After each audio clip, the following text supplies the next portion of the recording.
兩位大哥，你喺邊度翻嚟嘅呢？哦，我哋喺馬來西亞吉隆坡過嚟啊。啊，你又係一樣吉隆坡，喺吉隆坡幾多年啦？我喺吉隆坡出世嘅，咁我第二代嘅，我父母親都係響番禺過去吉隆坡嘅，南洋揾食。你嘅粵語講得咁好嘅？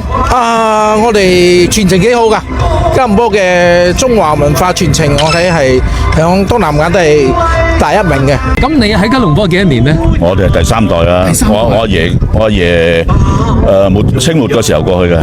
喺邊度過去啊？喺上番禺，而家叫做白雲區。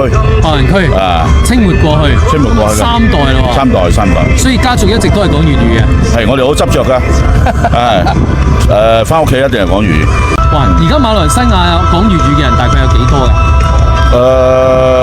冇正式統計，但係過去咧就係華人當中應該係有40%嘅。40%啊，係。但係有一段時期因為流行香港呢個電視劇啦，所以你其他籍貫啊，冚唪唥都講晒粵語嘅，即係之前講嘅廣東話啦，啊，即係客家人啊、潮汕人、海南人啊、北方人都識講。尤其有幾個地方啦，吉隆坡啊、怡保啊，都係比較集中。咁如果話平時過年過節啊，會唔會有乜嘢同廣府文化相關嘅咩食乜嘢啊，或者做咩活動嘅？全部跟晒嘅，我哋好似中秋啊、端午節啊，全部都係跟到好足噶啦。咁會唔會派利是㗎過年？有。一般係派幾錢一封嘅？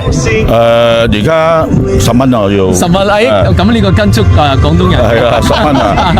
你冇10蚊，啲細路都唔要，嗱俾翻你㗎啦。